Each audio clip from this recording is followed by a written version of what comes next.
Hi guys, my name is Rushabh. Today we are going to learn what is the garbage collector in the Java. So when we are going to learn the Java garbage collector. So today's date is 6th of August, 6th of September 2022. So the garbage collector, when it comes and how it works, so we're going to learn about that. So when we're talking about the garbage collector, JVM is providing the facility of the garbage collector. It is called the garbage collector when it needed. When our program is run, there is the various type of object is created.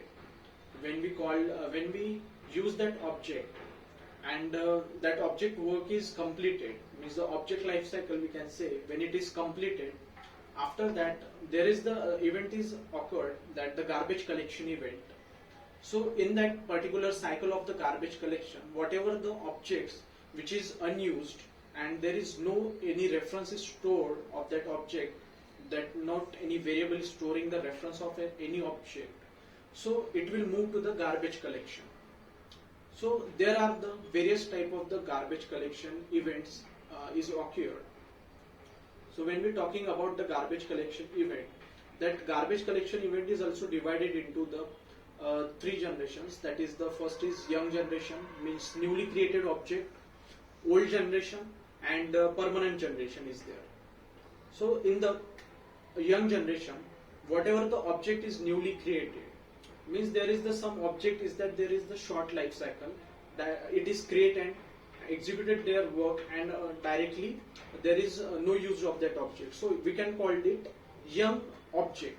So that young object is stored in the young generation, means the garbage collector will check that object in the first garbage collection cycle, which we call the minor cycle of the garbage collection. That object will be moved to the garbage collection.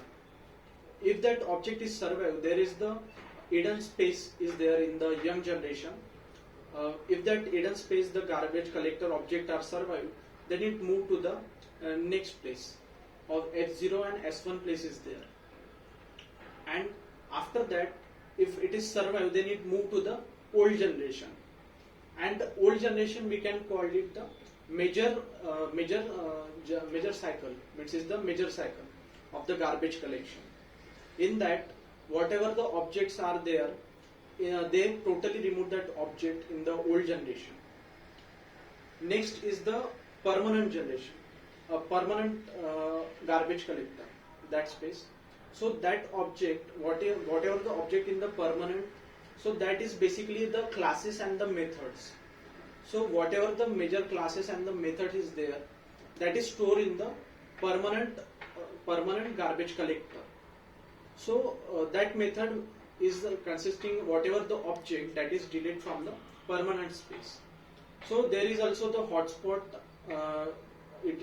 Under the hotspot there is the garbage collector, and hotspot also is the serial and parallel method of the garbage collection, which make garbage collection object in the serial wise, and also parallelly they also make collected and move that object.